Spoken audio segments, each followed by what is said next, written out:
जय हिंद मेरे प्यारे साथियों, आशा करता हूँ आपसे बहुत बढ़िया होंगे।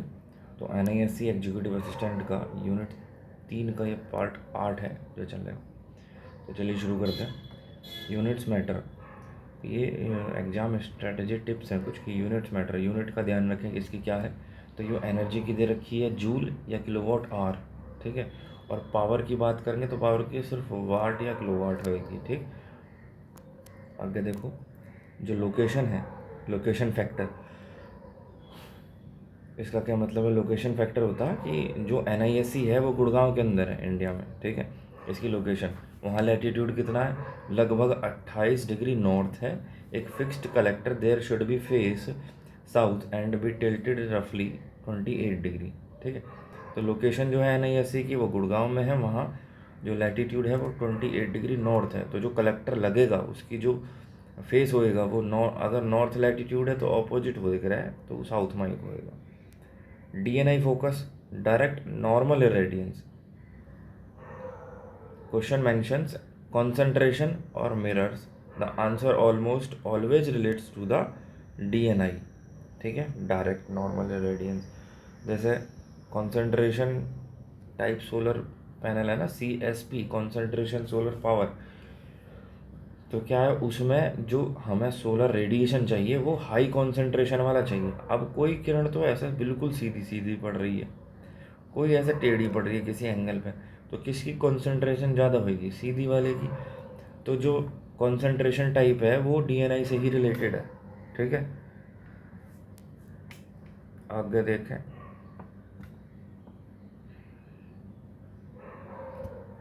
Equation of time account for the difference between, जो इक्वेशन ऑफ टाइम है वो account for the difference between the local apparent time and the local mean time. तो इक्वेशन टाइम क्या होता है, लोकल अपेरेंट टाइम और लोकल मीन टाइम का difference होता है। On the summer solstice,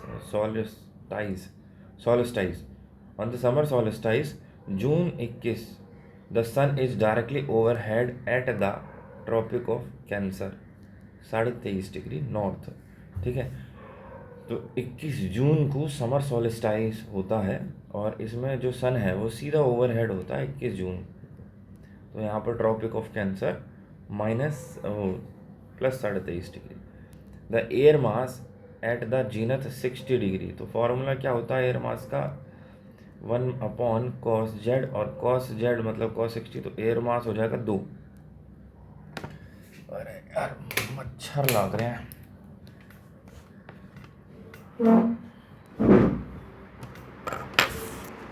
extra terrestrial radiation refers to the solar radiation. जो extra terrestrial का मतलब है जो हमारी टेरिटरी है ना, अर्थ एटमॉस्फेयर उससे बाहर बाहर का, ठीक है।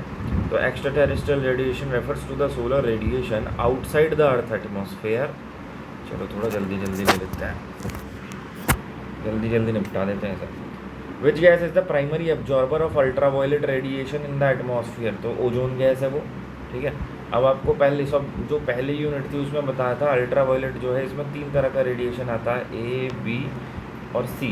जो C वाला है वो तो पूरी तरह ही एब्जॉर्ब कर लिया जाता है, B वाला कुछ एब्जॉर्ब करा जाता है, A वाला बहुत आसानी से पृथ्वी की सतह पर पहुंच जाता है। The spectral distribution of solar radiation is best approximated by which model.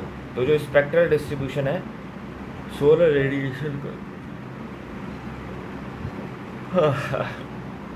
It's best approximated by which model, ये है ब्लैक बॉडी एट 5778 केल्विन। ये क्या है 5778 केल्विन, ये सूरज का आउटर सतह का टेम्परेचर है।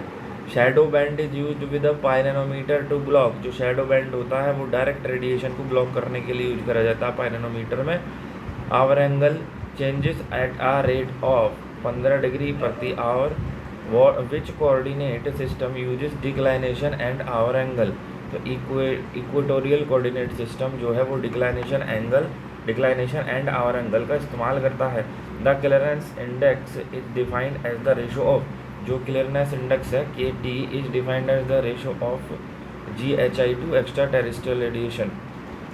चलो आगे देखो, specific heat capacity CP is defined as the amount of energy required to, जो स्पेसिफिक हीट कैपेसिटी होती है वो defined as the amount of energy required to raise the temperature of 1 kilogram of a substance by 1 degree Celsius. 1 kilogram का कोई substance है, उसका temperature बढ़ा दिया 1 डिग्री सेल्सियस, तो यही होती है specific heat capacity. Which of the following heat transfer fluid has the highest thermal stability at temperature above 500 degree Celsius. तो कौन सा हीट ट्रांसफर फ्लूइड है जिसके पास हाईएस्ट थर्मल स्टेबिलिटी होती है 500 डिग्री सेल्सियस से ऊपर? वो है molten nitrate salt. The Grashof number GR is used in the solar thermal analysis to characterize. जो ग्रासहॉफ नंबर होता है GR, वो सोलर थर्मल एनालिसिस में क्या कैरेक्टराइज करने के लिए इस्तेमाल होता है? तो वो होता है नेचुरल या फ्री कन्वेक्शन के लिए। ठीक है, ग्रासहॉफ नंबर होता है नेचुरल या फ्री कन्वेक्शन के लिए। What happens to the viscosity of the most solar thermal oils as temperature increases. तो क्या होता है अभी विस्कोसिटी का? बहुत सारे सोलर थर्मल ऑयल में जैसे टेम्परेचर बढ़ेगा तो वो डिक्रीज कर जाएगी, विस्कोसिटी डिक्रीज कर जाएगी। कैसे? विस्कोसिटी होता है गाढ़ापन। ठीक है, तो जैसे ही तेल को गर्म करेंगे, वो गर्म करने पर क्या डिक्रीज कर जाएगी उसकी विस्कोसिटी। आपने देखा होगा सरसों का तेल लो और कढ़ाई में उसे गर्म करो फ्राई करने को, वो शुरू में तो बहुत गाढ़ा दिखे और धीरे धीरे वो पतला सा होता जाए। थर्मल कंडक्टिविटी के is a measure of material is ability. तो थर्मल कंडक्टिविटी क्या होता है कि मतलब कोई मेटल है, उसके इस सिरे को हमने गर्म करा तो यहाँ से जो गर्मी है वो कितनी जल्दी इधर को चल के आ गई, कंडक्टेड हो गई। तो कंडक्ट हीट को कंडक्ट करने के लिए in a solar collector the bond conductance refers to heat transfer between the absorber plate and the fluid carrying tube. जो बॉन्ड कंडक्टेंस है वो हीट ट्रांसफ़र होता है दो एब्जॉर्बर प्लेट के और फ्लूइड कैरिंग ट्यूब्स के बीच में। The emissivity of a black body is, एक होती है एमिसिविटी ब्लैक बॉडी की, which dimensionless number relates the thickness of the hydrodynamic boundary layer of the thermal boundary layer. तो वो होता है प्रेंटल नंबर। प्रेंडिटल नंबर है वो डायमेंशनलेस नंबर जो कि रिलेट करता है थिकनेस को, किस चीज़ की? Of the hydrodynamic boundary layer to the thermal boundary layer. Hydro पानी से रिलेटेड है, थर्मल हीट से रिलेटेड है। तो आगे देखो, conduction heat transfer in a solid material follows which law. जो कंडक्शन हीट ट्रांसफर हो रहा है इन अ सॉलिड मटेरियल, वो कौन सा लॉ फॉलो करे? वो है Fourier law. Newton law is of cooling, Newton law of cooling in the governing equation for which heat transfer mode,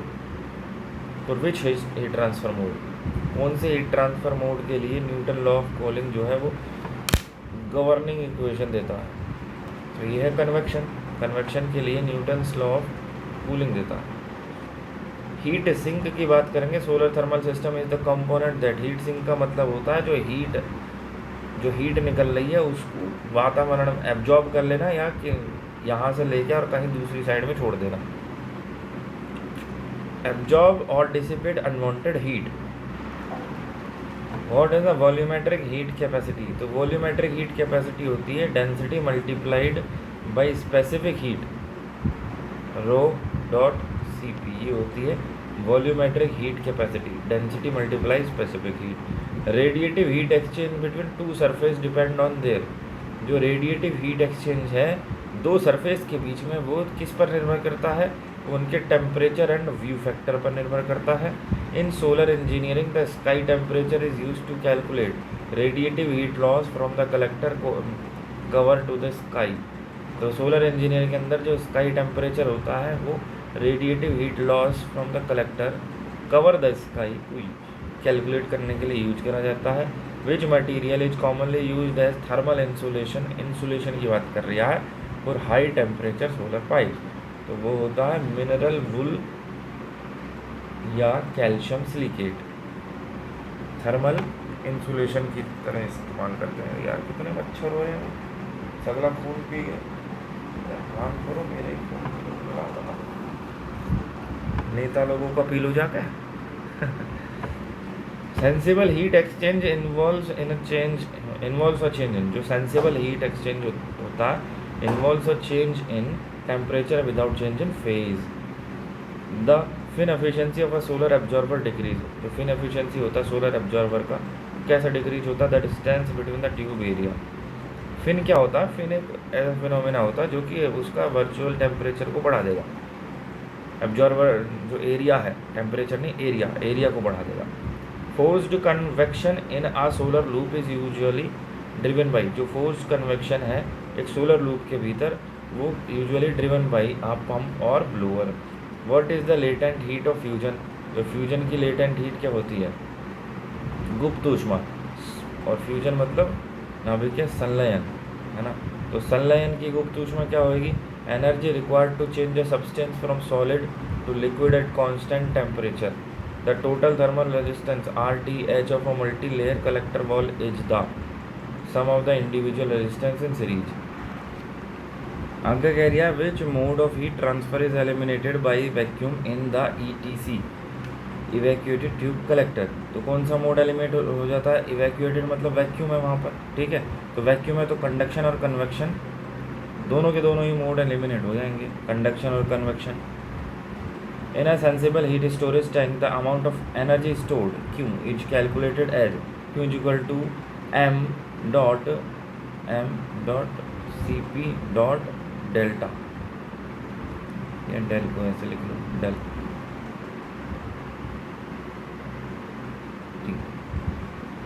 तो क्यों क्या होता है, जो एनर्जी स्टोर्ड है, अमाउंट ऑफ एनर्जी स्टोर्ड वो निर्भर करता है m पर dot Cp dot delta T या डी डेल टी, ऐसा भी लिखिए करें तो कुछ भी आ जाए एक ही बात है, ठीक है, mCp डेल्टा टी। तो ये होता, ये कोई नया फॉर्मूला ना है, आपने जो है 9वीं 10वीं क्लास में ये क्वेश्चन आए थे हीट वाले, ठीक है, शायद 9वीं क्लास में पढ़े थे हमने साइंस में, Q is equal to MS delta T. ये वही है, जब एक क्वेश्चन बहुत चला केतली का, गर्म के केतली में पानी गर्म हो रहा है, इतना टेम्परेचर है, इतना जो है शुरुआत टेम्परेचर इतना है, बाद में इतना हो गया, पानी की विशिष्ट ऊष्मा दे रखी है, द्रव्यमान दे रखा है, तो ऊर्जा ये जो है हीट निकालो, क्या है अमाउंट ऑफ एनर्जी स्टोरेज निकालो, है ना, इस करके ये वही है Q is equal to MS delta T, ये वही वाला फॉर्मूला है, ठीक है। तो यहाँ M क्या है, M तो मास हो गया, S क्या है स्पेसिफिक जो है ऊष्मा, स्पेसिफिक हीट विशिष्ट ऊष्मा हो गई, और डेल्टा टी हो गया तापमान में बदलाव, टेम्परेचर चेंज। यहाँ ये CP दे रखा है, ठीक है, CP भी वही है, देखो अभी हमने ऊपर पढ़ा CP कहाँ गया, अरे भैया कहाँ गया रे, कहाँ गया रे लल्ला, अरे लल्ला, अरे अब होगा, अभी तो पढ़ा हमने, देखो देख लेना बाद में, ये CP यही फॉर्मूला MS डेल्टा टी, यहाँ mCp डेल्टा टी है, ठीक है। तो इसी का ही एक तरह से रेफरेंस मान के चलो। The eutectic mixture of salts is one that, जो यूटेक्टिक मिक्सचर हो एक रहा है नमक का, इज़ वन दैट क्या होता है भाई, वो होता है the lowest possible freezing point for the combination, जो कॉम्बिनेशन का लोएस्ट पॉसिबल फ्रीजिंग पॉइंट होता है वो होता है eutectic mixture of salt. What is the main drawback of latent heat storage using salt hydrates, super cooling and phase segregation.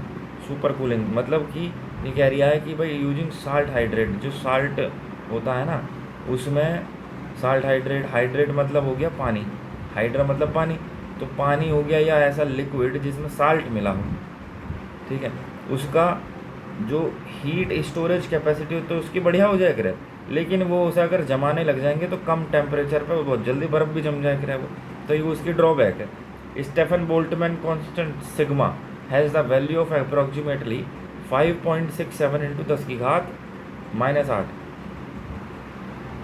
5.67 into 10 की घात -8। मैंने यार अभी इससे पहले भी 2-4 बार करवाया यूँ, मैंने शायद एक जगह इसकी जो वैल्यू है वो 8.67 लिखवा दी थी गलती से, तो यूँ 8.67 ना यूँ 5.67 है, ठीक है, तो उसको ध्यान रखना, 5.67 गुणा 10 की घात -8। Thermal diffusivity is the ratio of, तो थर्मल डिफ्यूजिविटी क्या होता है भैया, ये होता है thermal conductivity to the volumetric heat capacity. The Prandtl number for water as 20 degree Celsius is approximately, जो Prandtl नंबर होता है वाटर का एट 20 डिग्री सेल्सियस अप्रॉक्सीमेटली 7 होता है वो 20 डिग्री सेल्सियस पर, वाटर का Prandtl number. Heat bypass in a solar collector field occurs when, जो हीट बाईपास होता है सोलर कलेक्टर में फील्ड के अंदर, वो कब अकर होता है? वो भैया fluid bypass the absorber tube due to poor manifold design. Poor manifold design के कारण जो फ्लूइड होता है, फ्लूइड बाईपासेस द एब्जॉर्बर, जो फ्लूइड होता है वो एब्जॉर्बर को बाईपास ही कर देगा, ठीक है। तो उसकी वजह से जो हीट बाईपास है वो हो जाती है, क्यों? क्योंकि फ्लूइड जो है जब उसने एब्जॉर्बर को बाईपास ही कर दिया तो जो हीट है वो तो उस तक पहुंच ही ना पाई, तो उसने हीट को भी तो बाईपास कर दिया ना। विच material has the highest volumetric heat capacity? तो वाटर, पानी की हाईएस्ट वॉल्यूमेट्रिक हीट कैपेसिटी होती है, पानी की जो विशिष्ट ऊष्मा होती है ना, 1 किलो कैलोरी प्रति किलोग्राम होती है पानी की, सबसे ज़्यादा हो रहा है, ठीक है। इसका मतलब क्या है? इसका मतलब है कि पानी अपने अंदर ऊर्जा को ज़्यादा समय तक स्टोर रख सकता है। तुम एक पानी लो और एक में दूध ले लो, दूध में भी हालांकि पानी हो गया, या कुछ और चीज़ ले लो, मान लो कुछ मेटल ले लिया, लोहा ले लिया, ठीक है। तुम पानी को गर्म करो 100 डिग्री सेल्सियस तक, और तुम इसे लोहे को गर्म कर दो 100 डिग्री सेल्सियस तक, तो पानी देर तक गर्म रहेगा, यूँ लोहा जल्दी गर्म हो जाएगा। इसका मतलब यही हुआ जो मतलब पढ़ा था। बाकी देख लेना यार, आपको कोई कन्फ्यूजन हो, मेरे हिसाब से तो यही होना चाहिए इसका मतलब कि इसके अंदर, क्योंकि पानी के अंदर गलन की गुप्त ऊष्मा ज़्यादा होती है, ठीक है, पानी के अंदर, तो ये उस गुप्त ऊष्मा की वजह से भी अपने अंदर हीट को स्टोर करे रखेगा। तो कह रहा in a packed bed storage system heat is stored in, जो पैक बेड स्टोरेज सिस्टम होता है उसके अंदर हीट जो होती है वो matrix of solid object like rock या pebbles in a latent heat storage. Latent मतलब गुप्त ऊष्मा के रूप में जो हीट स्टोर होती है। द एनर्जी इज स्टोर्ड और released during an isothermal phase change. तो phase PCM phase change material के बारे में आपने पढ़ा था। इसमें एक बहुत कॉमन मटेरियल पैराफिन वैक्स के बारे में आपने पढ़ा था, जो इसमें उदाहरण में दे रखा है और MCQ में भी पूछा गया है, ठीक है। तो PCM फेज चेंज मटेरियल में यदि कोई मटेरियल पूछने लगे ना बहुत कॉमन सा या हाईली यूजेबल जो है, वो पैराफिन वैक्स ही आप लगा कर आना, ठीक है। मतलब ये मैं नहीं बता रहा हूँ, ये इसके आधार पर जो डेटा मुझे मिला है उस आधार पर ही बता रहा हूँ, मुझे नहीं पता कुछ भी, मुझे जानकारी भी इसे पढ़ के हुई है ना। Which of the following is a key requirement for a good phase change material? Key requirement क्या है गुड फेज चेंज मटीरियल की? Large latent heat of fusion per unit volume, मतलब कि फ्यूजन जो संलयन की गुप्त ऊष्मा है वो ज़्यादा हो। Super cooling is a phenomena in some PCMs where the material remains liquid below its normal freezing point. Super cooling में क्या होता है PCM के अंदर कि मटेरियल जो है लिक्विड फॉर्म में ही रहेगा, अपनी नॉर्मल फ्रीजिंग पॉइंट से भी नीचे चला जाए चाहे उसका temperature. Which material is commonly used for high temperature sensible heat storage in solid form? Cast iron या concrete. The thermocline in a single tank storage system. Thermocline क्या होता है? सिंगल टैंक स्टोरेज सिस्टम में एक transition layer between hot and cold fluid. In thermochemical energy storage the decomposition phase is. Thermochemical energy storage में decomposition phase जो होता है endothermic होता है, एब्जॉर्ब हीट। देखो दो तरह की इक्वेशन आया करें, इक्वेशन यदि हम केमिकल के अंदर में पढ़ें तो एक हुआ एंडोथर्मिक, ऐसे तो बहुत सारे तरीके हुए हैं, लेकिन यदि हीट के रेस्पेक्ट में देखेंगे तो एंडोथर्मिक होगी और एक एक्जोथर्मिक होगी। एंडोथर्मिक होगी जो हीट को एब्जॉर्ब करेगी, और एक एक्जोथर्मिक होगी जो कि हीट को रिलीज करेगी। अब याद कैसे रखें? एक्जोथर्मिक, एक्जो मतलब एग्जिट करना, एग्जिट तो हीट को एग्जिट करा देगी, एक्जो मतलब हीट रिलीज कर देगी। और एंडोथर्मिक, एंडो इसको याद रखो, एंडोथर्मिक मतलब अंदर जाना, तो हीट अंदर चली जाएगी मतलब एंडो, एंडो मतलब अंदर। Which of the following has the highest energy storage density mega joule per meter cube? तो हाइएस्ट एनर्जी स्टोरेज डेंसिटी किसकी है भैया? थर्मोकेमिकल स्टोरेज की है, वाटर से भी ज़्यादा है? हाँ वाटर से भी ज़्यादा है इसकी थर्मोकेमिकल स्टोरेज, तो केमिकल ही आ गए।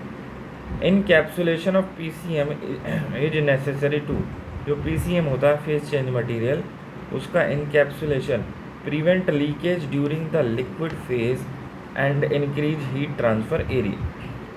लिक्विड फेज में लीकेज को प्रिवेंट करेगा और हीट ट्रांसफ़र एरिया को इंक्रीज कर देगा।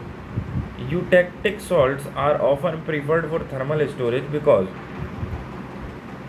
तो यूटेक्टिक सॉल्ट क्या होता है थर्मल स्टोरेज के लिए जो प्रीफर करा जाता है? Because they melt and freeze at a single sharp temperature. Eutectic salt जो है मेल्ट भी और फ्रीज भी बहुत जल्दी सिंगल शार्प टेम्परेचर पे ही हो जाएंगे भैया। The heat loss coefficient of an insulated storage tank is measured in, जो इंसुलेटेड स्टोरेज टैंक है हमारा, उसका हीट लॉस कोफिशिएंट किस में मेजर करा जाएगा? तो वो है watt per metre square kelvin. What is the self discharging in a context of solar thermal tank? Solar thermal tank में सेल्फ डिस्चार्जिंग का मतलब है अपने आप ही रखे रखे समय के साथ वो ठंडे हो जाएं, टेम्परेचर घट जाए उनका। Heat loss to the surrounding due to the poor insulation. Which of these is a low temperature PCM commonly used in solar building? तो वो है भैया Glauber salt. Low temperature PCM है ग्लोबर सॉल्ट। देखो इसमें नहीं है पैराफिन वैक्स ऑप्शन में।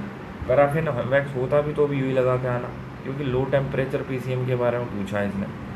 Glauber salt sodium sulphate D decahydrate, sodium sulphate Na2S.10H2। Deka का मतलब 10, हाइड्रेट का मतलब पानी, तो डेकाहाइड्रेट मतलब पानी के 10 मॉलिक्यूल और सोडियम Na2 और S सल्फेट, तो Na2S.10H2 शायद यही होगा इसका फार्मूला, मतलब मुझे नहीं पता। मैं इसका जो नाम है ना ये सोडियम सल्फेट डेकाहाइड्रेट, इसके नाम से अंदाज़ा लगाने की कोशिश कर रहा हूँ। तो यदि आपको फार्मूला देखना इसको चेक कर लेना। डेकाहाइड्रेट तो पता है, डेका का मतलब 10 होगा। Thermal stratification efficiency in a tank improves, जो एक टैंक के अंदर थर्मल स्ट्रैटिफिकेशन एफिशिएंसी है वो क्या इम्प्रूव करेगी? High height to diameter ratio. Height to diameter ratio को हाई कर देगी उसे।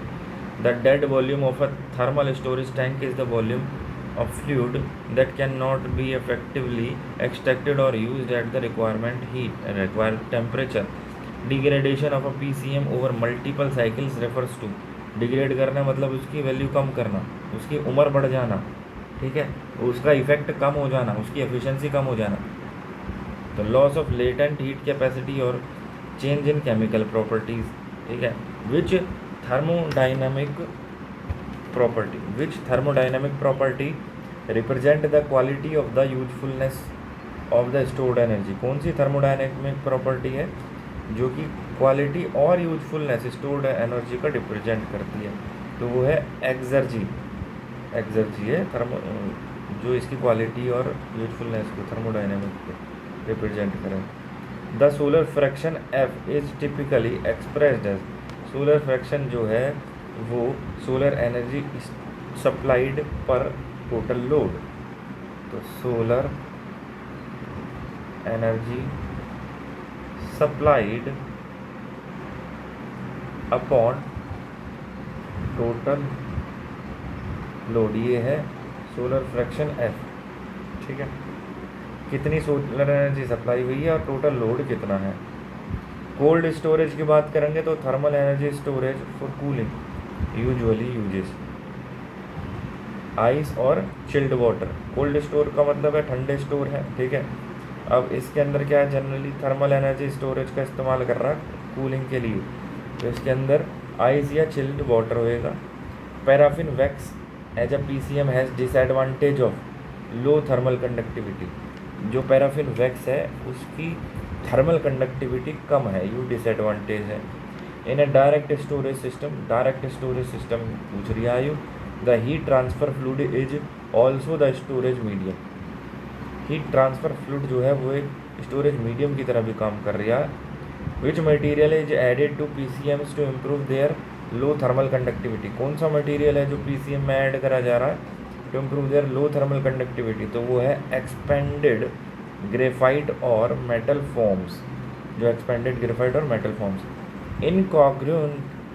Incongruent melting in salt hydrates leads to, incongruent melting जो है वो formation of lower hydrate and a saturated solution reducing storage capacity.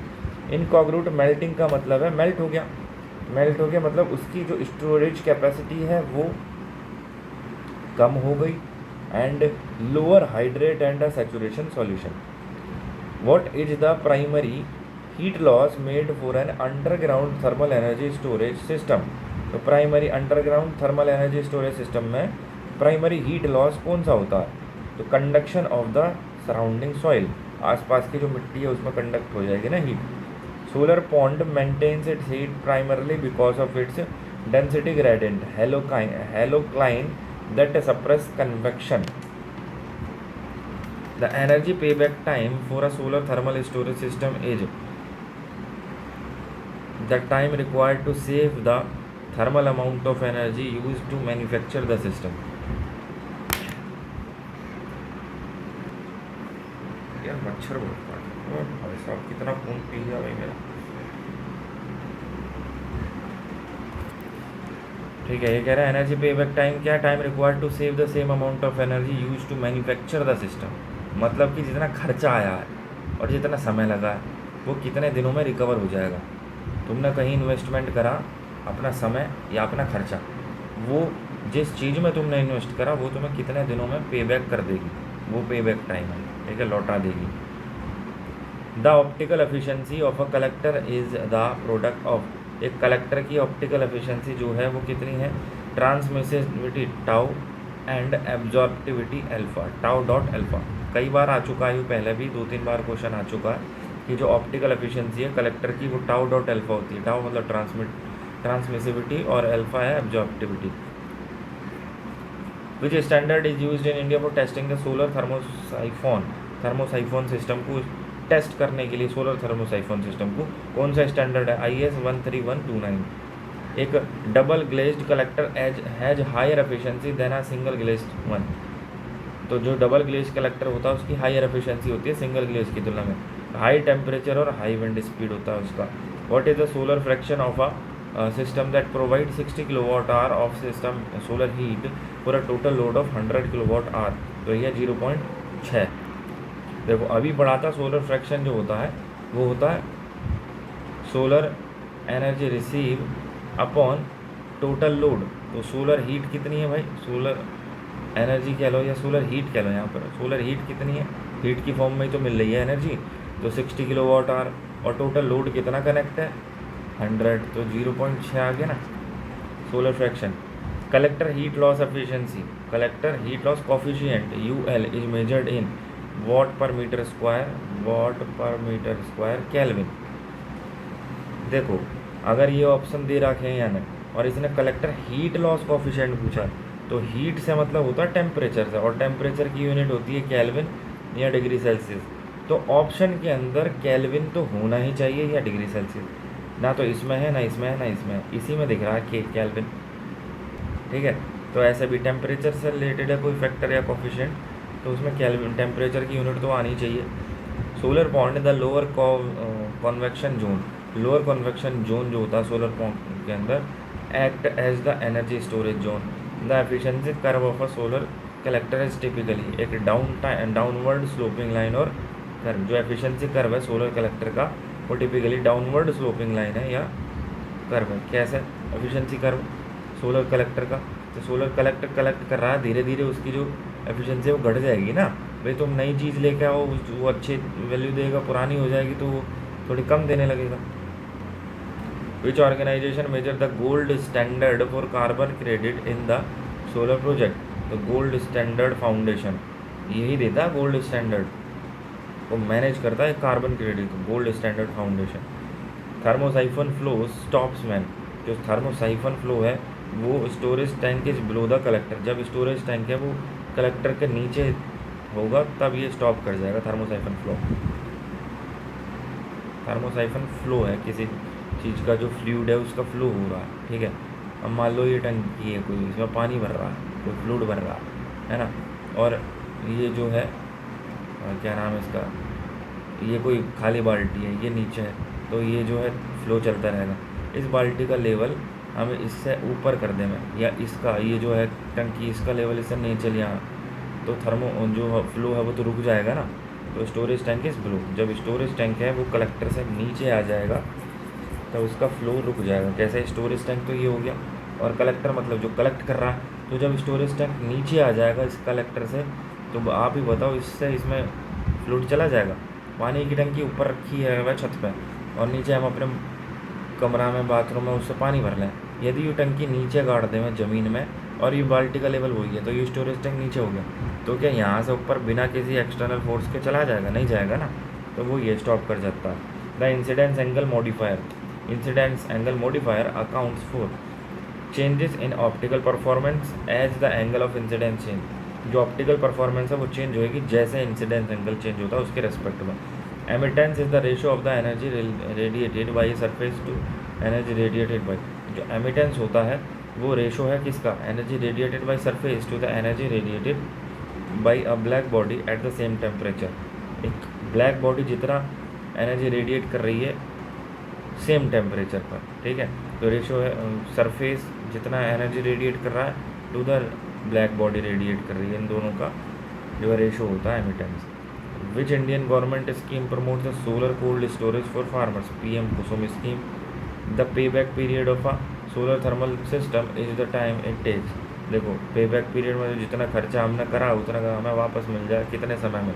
तो recover the initial investment through the energy saving, ठीक है। Fundamental laws, fundamental laws brush of the Stefan Boltzmann and Wien law. मतलब ये कह रहा है revision के लिए कि स्टेफन बोल्टमैन को जो है याद कर लेना, एक बार रिवाइज कर लेना, वेन लॉ को रिवाइज कर लेना। Storage radiation GHI equal to DNI,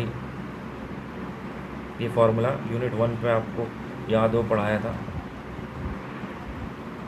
GHI जो होता है वो होता है DNI dot cos theta plus diffusion जो होता है D डायरेक्ट हॉरिजॉन्टल रेडियस, ठीक है। आगे आ जाओ। NISE MNRE rule. NISE का क्या रूल है, MNRE का क्या रूल है भाई? Know that NISE provide testing certificates that allow manufacturer to claim MNRE subsidies.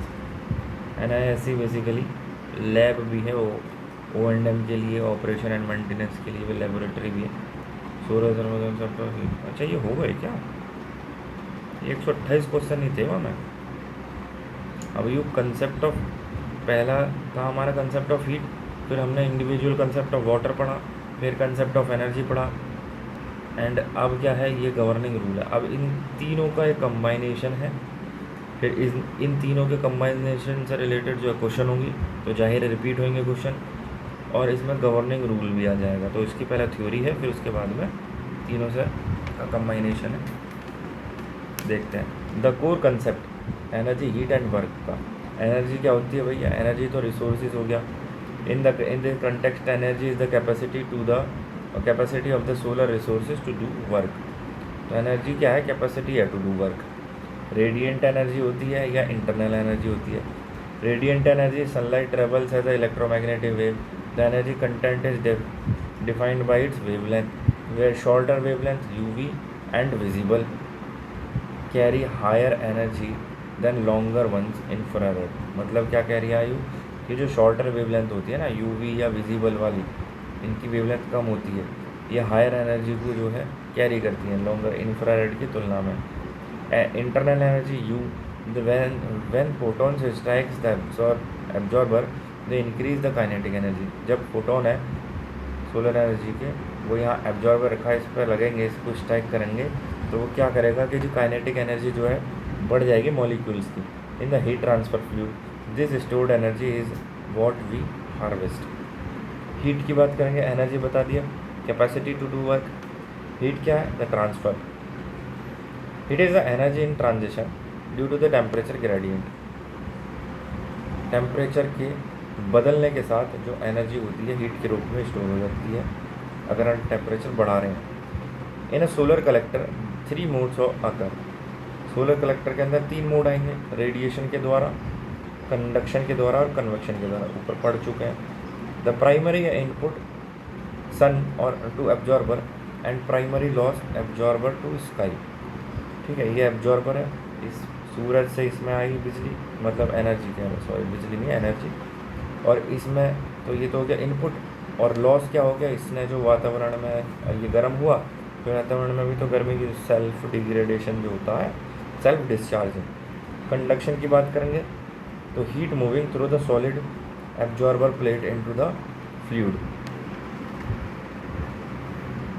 अगला देखो, the workhorse of the system where the circulating HTF heat transfer fluid carries thermal energy.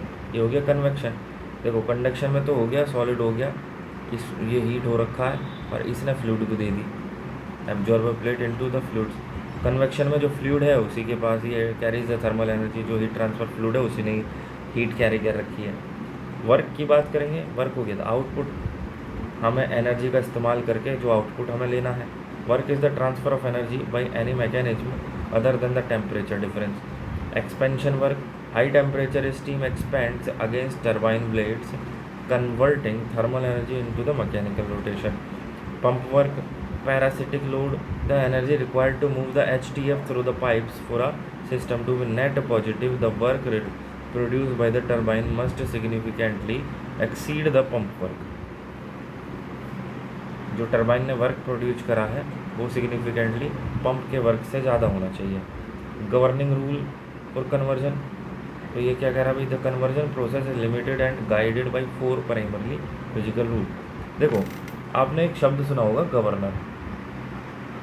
Governor वो governor नहीं बंगाल का governor, और you जो है तुम्हारे ज़िले के अंदर जो गवर्नर हो रहे यू गवर्नर ना है, जैसे मूवीज वगैरह में जो गवर्नर साहब, ये वो गवर्नर। गवर्नर का मतलब है गवर्न करना, मतलब कंट्रोल करना, ठीक है। ये क्या है, जैसे टरबाइन हो गया, टरबाइन की कोई टरबाइन है, ठीक है, ये टरबाइन, इसकी स्पीड को गवर्न करने के लिए हमें गवर्नर का इस्तेमाल करना पड़ता है। Governor is use to control the speed of the turbine, ठीक है। अब ये वही है गवर्निंग रूल ऑफ कन्वर्जन, जो हीट का या थर्मल का कन्वर्जन हो रहा है उसको कंट्रोल करना, ठीक है। Governor the conversion process is limited and guided by, देखो लिमिट करना, गाइड करना मतलब कंट्रोल करना, बाय 4 प्राइमरी फिजिकल रूल्स। कौन सा पहला रूल है, energy balance.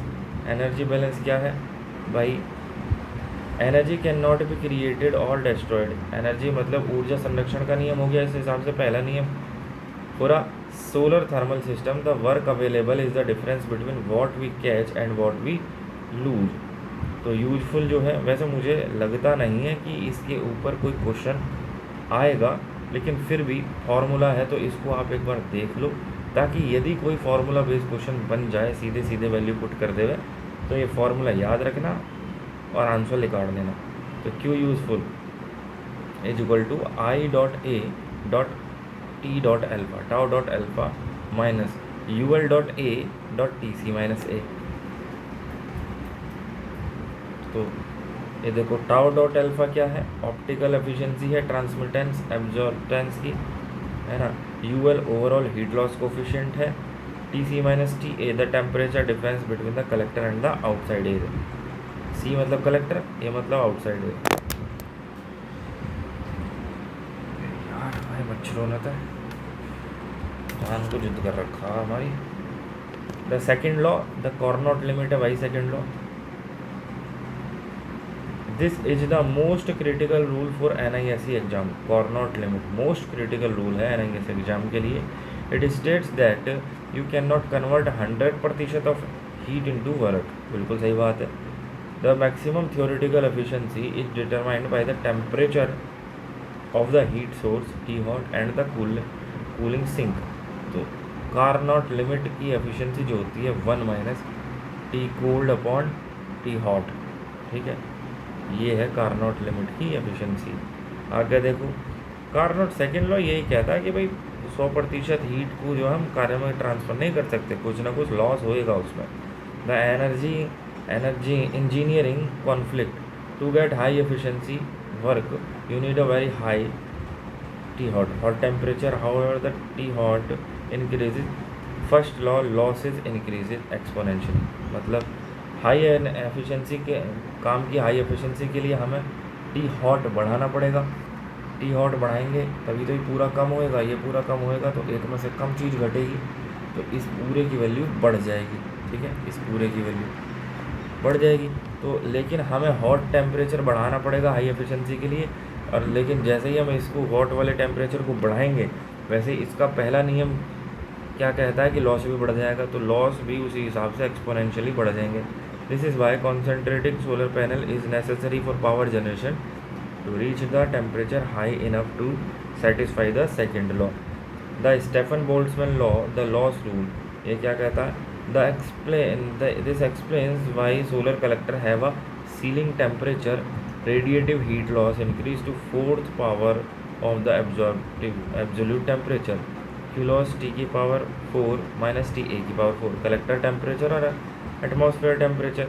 If you double the temperature of your collector, your radiation losses increase solar time. बिल्कुल सही बात है भाई, अगर टेम्परेचर डबल कर दिया तो रेडिएशन लॉसेज जो है वो 16 गुना बढ़ जाएंगे। तो यही कह रही है ये Stefan Boltzmann law. Solar collector जो है सीलिंग टेम्परेचर होता है, radiative heat loss increase to the fourth power of the temperature. आगे कहता है Kirchhoff law of thermal radiation. ये क्या कह रही है भाई? For an arbitrary body in thermal equilibrium emissivity epsilon is equal to the absorptivity. अच्छा देखो, किरचॉफ की एक चीज़ आपने देखी, किरचॉफ के नियम आपने जो है उसमें भी पढ़े होंगे इलेक्ट्रिकल वाले सब्जेक्ट में, बेसिक इलेक्ट्रिकल में। किरचॉफ के दो नियम थे, KCL था किरचॉफ करंट लॉ, KVL था किरचॉफ वोल्टेज लॉ। तो ये दोनों भी यही क्या है, न्यूट्रलिटी को डिनोट करे या डिसाइड करे। कैसे कि एक कोई नोड है, इस पर आने वाली current incoming current is equal to outgoing current, और KVL भी यही है कि ये भी न्यूट्रलिटी को, KVL मतलब ये वोल्टेज से संबंधित है, मतलब एक क्लोज लूप के अंदर जितने भी वोल्टेज सोर्स पड़ेंगे और जो एनर्जी जो एलिमेंट लगे हुए हैं वो जो वोल्टेज का इस्तेमाल कर रहे हैं उनका सम जो होगा वो जीरो होगा, मतलब पॉजिटिव आ जाएगा और नेगेटिव आ जाएगा। मतलब जितनी वोल्टेज सोर्स लगा हुआ है, मान लो ये कोई क्लोज लूप है सर्किट के अंदर, यहाँ 20 वोल्ट का सोर्स लगा है और यहाँ कोई रेजिस्टेंस है, तो 20 वोल्ट दे रहा है तो इसके द्वारा खपत हुई वोल्टेज भी लगभग 20 वोल्ट ही होगी। ये रेजिस्टेंस जो है बाकी जो बची कुची है वो इसका जो इंटरनल रेजिस्टेंस होगा उतनी, तो इंटरनल रेजिस्टेंस भी इसके साथ सीरीज में कनेक्ट दिखाएंगे। तो टोटल जो IR ड्रॉप होंगे वो टोटल सप्लाई वोल्टेज के बराबर होंगे। मतलब कि ये भी न्यूट्रलिटी, इसमें भी वही कह रहा है किरचॉफ लॉ कि थर्मल न्यूट्रलिटी, मतलब जितना एमिशन हुआ इज इक्वल टू द उतना एब्जॉर्ब हो गया, चाहे किसी भी रूप में एब्जॉर्ब हुआ हो। ठीक है, एप्लीकेशन क्या है? We use selective surface to cheat this rule. We design coatings that have high alpha for short wave solar radiation but low epsilon for long wave thermal radiation. अब अल्फा क्या है? Short wave solar radiation के alpha हो गया, ये रहा, कहाँ गया ये अल्फा, एब्जॉर्ब करना, ठीक है। और सोलर रेडिएशन लो, और लो क्या हो गया शॉर्ट वेव के लिए? लो एप्सिलन, एप्सिलन मतलब एमिट करना, एमिसिविटी, ठीक है। तो इसने क्या काम करा, जैसे ग्रीन हाउस इफेक्ट में होता है कि ट्रांसपेरेंट कांच का या प्लास्टिक का कवर होता है कि उसमें जो शॉर्ट वेव आती है वो तो अंदर आ जाएंगी कि भाई आ जाओ अंदर, तुम्हारा स्वागत है, और अंदर आकर देखेंगे भैया यहाँ तो आफत है, भागो यहाँ से। तो अंदर तो बेटा यू जो कवर है यू प्यार से बुला लेता है कि आजा मुन्ना आजा, और बाहर जैसे तुम जान लगोगे फिर यू रोक लेगा, तो कहाँ को जाए, रुक जाए यहीं रुक जा, कहाँ भाग गए हैं। तो ये इसी तरीके से है, वो बाहर नहीं जाने देता, ठीक है। जो लॉन्ग वेव हो जाएंगी थर्मल के रूप में उन्हें बाहर नहीं जाने देगा। द कन्वर्जन चेन इन, अब इससे क्या होएगा, जब वो बाहर नहीं जाने देगा थर्मल रेडिएशन को, तो जो सिस्टम है वो गर्म हो जाएगा, लूजिंग एज मच एनर्जी। आगे देखो conversion chain in details. Conversion chain in details का क्या मतलब है? जो कन्वर्जन हो रहा है ना वो उसका प्रोसेस है एक तरह से। The concept of work in a utility scale plant like solar power plant, solar power tower follows this mechanical sequence. Concentration की बात करेंगे, ऑप्टिक्स में mirror concentrate DNI to increase energy density. Concentrate जहाँ आ जाए वहाँ डायरेक्ट इरेडियंस को relate करना, डायरेक्ट नॉर्मल इरेडियंस। कलेक्शन की बात करेंगे, thermal, the receiver absorb energy increasing the enthalpy of the molten salt और स्टीम। स्टोरेज की बात करेंगे, retention, energy is held in insulated tank allowing work to be performed even after sunset. Generation की बात करेंगे mechanical, the HTF heat transfer flow passes through the heat exchanger to produce steam. This steam enters a turbine where enthalpy is converted into shaft work. तो generate कर दिया उसने steam, और steam ने जो है टरबाइन के शाफ्ट को दे दी, और स्टोरेज मतलब स्टीम को या हीट को स्टोर करने से हो गया। कलेक्शन मतलब हीट पैदा करने के लिए जो रेडिएशन एब्जॉर्ब होएगा, और कॉन्सेंट्रेशन मतलब जो हम रेडिएशन को एब्जॉर्ब कर रहे हैं, जो कलेक्ट कर रहे हैं, वो कितनी तेज़ी से आ रहा है, कितना मतलब ज़्यादा हम उसे कॉन्सेंट्रेट कर पा रहे हैं ताकि उसकी एफिशिएंसी हाई हो जाए, डायरेक्ट नॉर्मल। तो चलिए आगे का अगली वीडियो में बताते हैं। बहुत बहुत धन्यवाद। जय हिंद।